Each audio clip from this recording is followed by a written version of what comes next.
एक नेता तो कह रहे हैं कि चिराग पासवान का स्वागत है, बिहार में बड़ा रोल उनको मिलना चाहिए, वो अपने से रोल अपना तय करें और जो रोल तय करेंगे उसमें एनडीए अग्रीड है कि यदि चिराग पासवान भी मुख्यमंत्री बनेंगे, Samrat Chaudhary already CM in waiting है, नीतीश कुमार की पार्टी कमजोर भी हो गई, एनडीए की सरकार भी बन गई, तेजस्वी यादव को फुल ईगो जो बोलते हैं वो भी हो गया, लेकिन अब एनडीए एकजुट है। पासवान का ये बयान और इस बयान के पीछे उनके पार्टी के नेताओं का फिर बयान।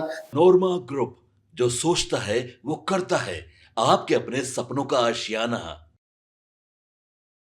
नमस्कार, मैं विकास सिंह राजपूत और आप देख रहे हैं जांच पड़ताल। एनडीए की जीत अगर बिहार में होती है और एनडीए की सरकार अगर बिहार में एक बार फिर से बनती है तो बड़ा सवाल खड़े हो रहे हैं, क्योंकि इस वक्त एनडीए में महायुद्ध की स्थिति जो है वो देखने को मिल रही है और ये युद्ध सीएम कुर्सी को लेकर हो रहा है। सीएम कुर्सी के कई दावेदार जो है अब तक निकलकर सामने आ गए हैं। चिराग पासवान, सम्राट चौधरी, नीतीश कुमार, निशांत, ये सबको बिहार का कमान चाहिए। वैसे में एनडीए ये युद्ध कैसे खत्म करेगी, ये कई सवाल जो है इस वक्त खड़े हो गए हैं और आज इसी पर जांच पड़ताल कि आखिरकार इतने सीएम कैसे हो सकते हैं और एनडीए की सरकार बनती है तो कितना कठिनाइयां खास करके दिल्ली के एनडीए के नेताओं को होगी जो बिहार में अपना फैसला सुनाएंगे। और इसी पर हमारे साथ जांच पड़ताल करेंगे हमारे संपादक डॉक्टर नमन मिश्रा सर। सर, बड़ा सवाल खड़े हो रहे हैं बिहार की राजनीति में, क्योंकि कुर्सी एक है और सीएम फेस कई हो गए हैं और चिराग पासवान ने जब से बयान दिया तब से बिहार की राजनीति में और एनडीए में महायुद्ध की स्थिति है। देखिए, ये तो होना ही था, आज नहीं कल होना ही था, लेकिन इतनी जल्दी हो सब कुछ हो जाएगा ये थोड़ा समझ से परे है जी। कल हमने दर्शकों को अपने पंचनामा में समझाने की ये कोशिश भी की थी कि आखिर चिराग पासवान का ये बयान और इस बयान के पीछे उनके पार्टी के नेताओं का फिर बयान, फिर एक कैंपेन सोशल मीडिया पर चलना, ये क्या कोई रणनीति का हिस्सा है और अगर है तो वो रणनीति कौन सी है जी, ये हमने जानने की कोशिश कल पंचनामा में की थी। आपने नहीं देखा तो प्लीज जाकर जरूर देखिएगा ताकि आपको और क्लैरिटी ऑफ थॉट्स उससे होगा जी। सभी मुद्दों पर हमने चर्चा की। क्या चिराग पासवान सच में सीएम बनना चाहते हैं? क्या सीटों को नेगोशिएशन को लेकर ये दबाव है? क्या भाजपा ही चिराग पासवान के कंधे पर बंदूक रखकर नीतीश को हमला कर रही है कुर्सी छोड़ने को लेकर? या सी वोटर में जो चिराग पासवान पीछे दिखे हैं तेजस्वी से और सम्राट चौधरी से, इसकी बेचैनी है? क्या है? तो खैर वो तो मैंने पंचनामा में आपको बता दिया है, देखिएगा। लेकिन इतना जरूर है कि अब दावा तो कर दिया है जी, the cat is out of the box जी। तो आखिर अब कैसे सहजता होगी मीटिंग को लेकर? जब बैठकें होंगी तो जदयू कैसे रिएक्ट करेगी जी? पिछली बार जदयू और नीतीश कुमार के बीच जो लड़ाई हुई थी वो तो विश्व युद्ध जैसा था। बिल्कुल, नीतीश कुमार की पार्टी कमजोर भी हो गई, एनडीए की सरकार भी बन गई, तेजस्वी यादव को फुल ईगो जो बोलते हैं वो भी हो गया, लेकिन अब एनडीए एकजुट है जी। लोकसभा में मोदी का चेहरा था, मोदी जी का साख दांव पर था, तो चिराग पासवान ने उनकी साख बचा दी। बार बार नीतीश कुमार को मेरे मुख्यमंत्री त्नीतीश कुमार ही मुख्यमंत्री होंगे चिराग बोल भी रहे थे जी। तो आखिर अब पेच फंसाने का क्या मतलब जी? एकाएक इतना महत्वाकांक्षी हो जाना भी, वो भी तब जब नीतीश कुमार बिहार में भाजपा और बाकी घटक दलों के भरोसे मुख्यमंत्री हैं और इस मुख्यमंत्री के भरोसे केंद्र में मोदी जी पीएम है। बिल्कुल, तो चिराग जानते हैं कि everything is hanging by a very delicate thread.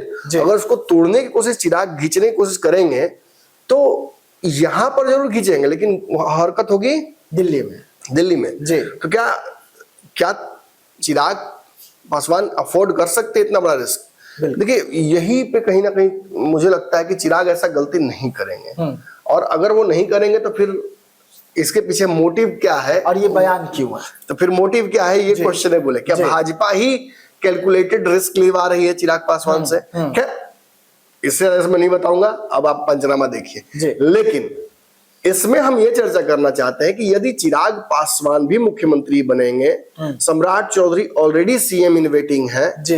हम महागठबंधन तो चर्चा भी नहीं करेंगे कि तेजस्वी यादव भी वेट कर रहे हैं और निशांत हैं, नीतीश कुमार खुद 25 से 30 फिर से नीतीश जी। बात बिहार की हो तो नीतीश कुमार की हो। एक तरफ ये सारा कैंपेन, एक तरफ जदयू के नेताओं का एक स्वर में कहना कि नीतीश कुमार ही हमारी तरफ से और एनडीए की तरफ से सीएम का चेहरा एकमात्र चेहरा है, ना सम्राट चौधरी, ना चिराग पासवान, ना कोई और जी। इनफैक्ट निशांत को लेकर भी कोई बहुत तरह का मैंने कंफ्यूजन है कि उनको कैसे सीएम अभी बना दिया जाएगा। आपको याद होगा भगवान कुशवाहा का बयान, बिल्कुल, अभी कहा, अभी तो समय ही नहीं है, अभी तो नीतीश तय करेंगे ना, अभी तो नीतीश है। और खुद निशांत का कई बार ये कहना कि पिताजी को घोषित कर देना चाहिए, अमित शाह अंकल ने तो कह ही दिया है, बाकी लोग भी कह रहे हैं, और एनडीए फिर अपनी बात से पलट कैसे सकता है जी। महाराष्ट्र वाला खेल यहाँ नहीं होगा, बार बार भाजपा के नेता कह रहे हैं और फिर घूम फिर के वहीं पहुंच जा रहे हैं। बिल्कुल, तो सवाल तो खड़े हो रहे हैं। देखिए, एनडीए अगर वर्तमान स्थिति को देखा जाए तो चिराग पासवान के सीएम बनने का इस बार संभावना शून्य भी में नहीं, बल्कि मैं कहूंगा निगेटिव है जी। लेकिन ये निगेटिव और पॉजिटिव में एक ही अंतर है कि बस एक पाई आप निगेटिव पे लगा दीजिए, सीधा एक लकीर खींच दीजिए, बस एक जो होता है ना कि हॉरिजॉन्टल लकीर खींच दीजिए तो प्लस हो जाता है जी। तो चिराग पासवान की पार्टी कितनी सीटों पर लड़ती है, और चूंकि लड़ाई इस बार बहुत कठिन है, जबरदस्त लड़ाई है, तो ऐसा ना हो कि चिराग पासवान के ऊपर ही आकर टिक जाए सरकार बनाने और बिगाड़ने का, या किसी की सरकार इधर या उधर बनाने का जिम्मेवारी। तो वैसी स्थिति में निश्चित ही मुझे लगता है कि चिराग पासवान मत चुको चौहान वाली स्थिति में आ जाएंगे। उनके पिता को ऐसी ही परिस्थिति से एक बार सामना करना पड़ा था, लेकिन उन्होंने लार्जर गुड देखते हुए अपनी कुर्बानी दे दी थी, लेकिन उस कुर्बानी का कोई फल नहीं मिला। मैं कहूंगा कि उस कुर्बानी जाया गई जी। आज चिराग पासवान पर वक्फ बिल के मुद्दे पर देखिएगा एक बड़ा हिस्सा मुसलमान समाज का हमला करता है, जबकि चिराग पासवान ने उस वक्फ बिल पर जो संशोधन कराने थे वो करा लिए जी। और उनके पिता इस प्रदेश में मुस्लिम मुख्यमंत्री चाहते थे, ना राजद बना पाई, ना नीतीश बना पाए, ना कांग्रेस कभी, शुरू में कांग्रेस ने बनाया था खान गफूर खान को, लेकिन बाद में फिर नहीं बनाया किसी ने जी। तो आखिर जो जिसके पिता मुख्यमंत्री मुस्लिम चाहते थे वो मुस्लिमों का दुश्मन कैसे हो सकता है? बिल्कुल। तो खैर इसीलिए क्योंकि वो भाजपा के साथ है, इसीलिए उनके ऊपर सारा गेम खेला जाता है। लेकिन इतना तय है कि यदि चिराग पासवान सच में मुख्यमंत्री बनना चाहते हैं तो ये प्रैक्टिकली डेड एंड हो जाएगा बिहार एनडीए का। सीट बंटवारे से पहले ही फिर से भगदड़ मच जाएगी, नीतीश और चिराग पासवान के बीच फिर उतनी ही बड़ी खाई खिंच जाएगी जो 2020 के चुनाव के में थी। लेकिन मुझे लगता है कि इसी स्थिति के लिए कहीं ना कहीं डैमेज कंट्रोल ब्रिजेस बनाए गए हैं। अशोक चौधरी, उनकी पुत्री सांसद हैं, कैसे ब्रिज बनेंगी चिराग पासवान नीतीश कुमार के बीच का। भाजपा के नेता, अब देखिए ना, भाजपा के नेता तो एक नेता तो कह रहे हैं कि चिराग पासवान का स्वागत है, बिहार में बड़ा रोल उनको मिलना चाहिए, वो अपने से रोल अपना तय करें, और जो रोल तय करेंगे उसमें एनडीए अग्रीड है। एक नेता ये कह रहे हैं, सुनिए, और दूसरे नेता जो उप मुख्यमंत्री हैं विजय सिन्हा, वो ये कह रहे हैं कि कोई अभिनेता अब नहीं बनेगा, बिल्कुल नेता बनेगा अब। मतलब इशारों में तो चिराग पासवान पर ही हमला है जी। तो क्या भाजपा भी दो फाड़ हो गई है, या ऐसा हो सकता है कि उनको लग रहा हो कि भाई चिराग पासवान बनेंगे तो हम लोग कहाँ जाएंगे? भाजपा कहीं ऐसा ना हो कि मोदी जी चिराग प्रेम में अपने हनुमान को कुर्सी पर दे दे, तो लक्ष्मण क्या करी है, भरत क्या करी है, शत्रुघ्न क्या करी है जी। राम अगर हनुमान को बिठा देंगे कुर्सी पर, गद्दी पर, तो लक्ष्मण भरत शत्रुघ्न का तो बेचैनी बढ़ेगा ना। इसीलिए सम्राट चौधरी, विजय सिन्हा और जदयू के उन नेताओं को जिनको नीतीश के बाद लगता है कि उनके हाथ में आ जाएगी पार्टी जी, उनकी बेचैनी बढ़ना लाजमी है। लेकिन ये सभी सच है कि एक बहुत बड़ा हिस्सा, और दर्शक इस बात से एग्री करेंगे कमेंट बॉक्स में, मैं जब बोल रहा हूँ तो उसका रिएक्शन मुझे चाहिए होगा, बिहार में एक बहुत बड़ा हिस्सा भाजपा के समर्थकों का ये मानता है जी कि हम समर्थन भाजपा कर रहे हैं, लेकिन भाजपा को चिराग पासवान को आगे कर देना चाहिए सीएम के तौर पर, जो इस चुनाव में बहुत असंभव सा है जी। ये चुनाव देखिए, पिछला चुनाव मैंने कहा था कि it will be a very difficult election, तो इस बार का इलेक्शन भी एक बड़ा ही अतरंगी इलेक्शन होने जा रहा है। दोनों गठबंधनों के पार्टियों का अगर देखिएगा आप नंबर, इतना ज्यादा संख्या दोनों तरफ है कि किसी भी वक्त बहुत बड़ा चंक इधर से उधर से इधर आ सकता है। थोड़ा सा अगर सीटों को लेकर नहीं बना आपस में तालमेल तो कोई किधर भी भाग सकता है।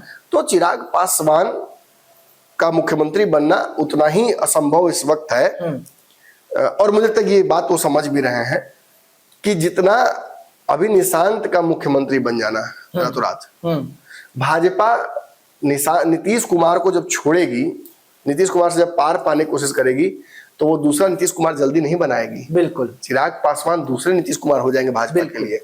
ऐसे में भाजपा की पहली प्राथमिकता निश्चित ही नीतीश कुमार को सहजता से इस कुर्सी से हटाकर अपना सीएम देना है, और उसके लिए जो करना पड़े वो करेगी। चिराग पासवान को निश्चित ही प्लेट में सजाकर डिप्टी सीएम वाली जो कुर्सी है वो ऑफर की जाएगी, लेकिन वो खुद उनके लिए नहीं, क्योंकि वो तो मना कर चुके हैं पहले भी। तो उनकी पार्टी के किसी नेता को कहा जाएगा कि अपनी स्वेच्छा से जिसको बनाना है बना लीजिए। सीटों में भी चिराग पासवान का निश्चित ही मुझे लगता है बोलबाला रहेगा, कोई कंफ्यूजन नहीं है, और इसी सब नेगोशिएशन को लेकर वो सब कुछ कर रहे हैं। तो मैं यही कहूंगा कि ना नीतीश कुमार, ना सम्राट चौधरी, ना निशांत, ना चिराग, इस वक्त ये सब एनडीए हैं, और अगर एनडीए नहीं है ये लोग मिलकर, तो तेजस्वी यादव को मुख्यमंत्री बनने से कोई नहीं रोक सकता है। समझ लीजिए, विधि का विधान है। मांझी का बयान, हमारे साथ धोखा हुआ, अब हमें धोखा नहीं चाहिए, एनडीए सोचे। चिराग पासवान का बयान, ये बयान कहीं मैच नहीं करता है। मांझी का सपोर्ट करना चिराग पासवान को, मांझी का पहली बार इस तरीके से सपोर्ट करना, चिराग करना, तो ये कहीं एक तालमेल के तहत तो नहीं किया जा रहा है एनडीए के शीर्ष नेताओं को परेशान करने के लिए कि हम दोनों हैं। हो सकता है, मैंने तो कहा ही ना कल पंचनामा में कि आपके पास मुकेश सहनी को अगर एनडीए में लाने के लिए सीटें हैं, तो चिराग पासवान, उपेंद्र कुशवाहा और मांझी को देने के लिए नहीं है। बिल्कुल, ये तो भाजपा को समझना होगा ना, भाजपा को ये बात स्पष्ट करनी होगी कि वो इन दलों की जो सीटें हैं वो कम करेगी, और वीआईपी को इसी में एकोमोडेट करने के लिए जब उस सीटें लाएगी, तो निश्चित ही जो साथ है वो तो मानेगा ना कि आप हमको बैठने का जगह नहीं दे रहे हैं, और सामने वाले को कुर्सी बुला के करेंगे, आइए ना कुर्सी ले लीजिए। घर के लोग को खाने पीने के लिए पानी तक नहीं है, बाहर के लोगों को आप पूरी चाय दे रहे हैं, कॉफी पिला रहे हैं, तो ये तो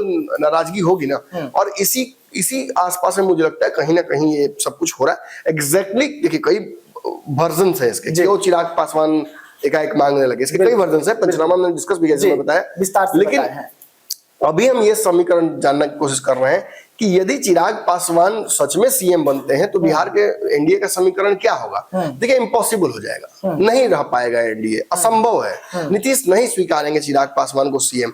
चिराग पासवान को बिहार, या ये बात मेरी कहीं गांठ बांध कर रख लीजिएगा, दर्शकों को भी कहीं याद रखिएगा, आप कई बार मेरी बातों को याद रखते हैं और बाद में बोलते हैं, इस बात को भी याद रखिएगा कि चिराग पासवान बिहार में सीएम एक ही शर्त पर बन सकते हैं, या तो उनके 10, 12, 15, 20 जितने भी सांसद जीतेंगे उसी पर तेजस्वी और नीतीश का या एनडीए या महागठबंधन का मुख्यमंत्री बनना लिखा हो। उस स्थिति में रातों रात चिराग पासवान बिहार के मुख्यमंत्री बन सकते हैं, जो नेगोशिएट कर ले। मुझे लगता है कि ज्यादा तेजस्वी के लिए आसान होगा चिराग का ये ऑफर स्वीकार करके, ठीक है 10 विधायक है, 20 विधायक है, लेकिन आप ही मुख्यमंत्री बनिए, एनडीए की सरकार मत बनने दीजिए। वैसी स्थिति में चिराग पासवान को फिर तय करना पड़ेगा कि क्या केंद्र में नरेंद्र मोदी की सरकार वो नहीं चाहते हैं, क्या वो केंद्रीय मंत्रिमंडल से इस्तीफा देंगे, क्या वो बिहार एनडीए में आगे बने रहना नहीं चाहते हैं, क्या नरेंद्र मोदी का सच में सिक्का अब कमजोर होगा आने वाले चुनाव में, ये सब सोचना होगा। और जब ये सोचेंगे तो मुझे लगता है कि फिलहाल चिराग पासवान एनडीए में रहना ही प्रेफर करेंगे, इसलिए इस नेगोशिएशन को वो शायद ना करे, और अगर करे भी तो केवल डराने के लिए करे। चलिए, जांच पड़ताल देख रहे थे आप, जहां पर हमारे डॉक्टर साहब जो है बिहार की नब्ज को टटोल रहे थे, और वो भी इसलिए क्योंकि चिराग पासवान ने जैसे ही बयान दिया, बिहार के नेताओं की धड़कन जो है वो तेज हो गई और जोर जोर से धड़कने लगी सीएम कुर्सी को लेकर। लेकिन हमारे डॉक्टर साहब ने नब्ज को टटोला और बीमारी क्या है उसे बता दिया आपको। तो ऐसे तमाम खबरों के लिए रहिएगा साथ, दीजिएगा इजाजत, धन्यवाद। आपके सपनों को हमने सजाया है, ई होम्स पैनोरामा को हमने बनाया है। ई होम्स मेरा एक सपना था जिसपे मैं पिछले 4 साल से काम कर रहा था। हमने जो बनाया है वो सबने है माना। ई होम्स पैनोरामा में हो आपका भी आशियाना। और फाइनली हमने 2021 में इस प्रोजेक्ट को लॉन्च किया। बहुत लोग अप्रिशिएट कर रहे हैं कि पूर्णिया जैसे शहर में, बिहार के, एक तो बिहार की बात करें उसमें भी पूर्णिया जैसे छोटे जगह में इस तरह का लाइफस्टाइल देना, ये सुन के हम लोगों को बहुत अच्छा लगता है। ई होम्स में हमने कुछ और भी किया है, जैसे हम जिस जगह में रह रहे हैं हमारे फैमिली सिक्योर हो, उनको सिक्योरिटी का ध्यान में रखा है। आपकी सुविधा और सुरक्षा आपके लिए खास है, ये आपका विश्वास है। इसमें आर्टिफिशियल इंटेलिजेंस का 7 लेयर सिक्योरिटी का हमने इस्तेमाल किया है। लस ग्रीन कैंपस को बनाया है, यदि हमारा बाउंड्री वाल है तो वो वर्टिकल गार्डन है। ये जितनी भी फैसिलिटी होता है एक इंटरनेशनल टाउनशिप में ई होम्स है, ये हम लोग विश्वास नहीं कर पा रहे हैं। जो भी हमारे मित्र दोस्त या जो भी हमारे बाहर के बाहर आते हैं तो हम लोगों को बहुत अच्छा सुनने को मिलता है और बहुत अच्छा क्रेडिट मिल रहा है। वो सारा हमने सिर्फ एक बिल्डिंग नहीं बनाया, हमें एक बहुत अच्छा लाइफस्टाइल दिया ई होम्स में, और मेरा एक सपना था जिसको मैं आज फुलफिल होते हुए देख पा रहा हूँ। ये आपका आवास है। ई होम्स पैनोरामा में अब आपका निवास है। E Homes Panorama, luxurious lifestyle redefined. Panorama Group, जो सोचता है वो करता है। अगर ये वीडियो पसंद आई और वह बिहार के राजनीति और बिहारियत से सरोकार रखेनी तो सब्सक्राइब बटन दबा के चैनल के सब्सक्राइब कर ली। ओजे एगो घंटी बा, ओकरा बटन दबा देला से कुल सटीक और मारक खबर रुआ मुफ्त में मिल जाई। अगर रुआ पत्रकारिता के हमनी के नया प्रयोग में सहयोग कर चाहतानी तो ज्वाइन बटन दबा दी।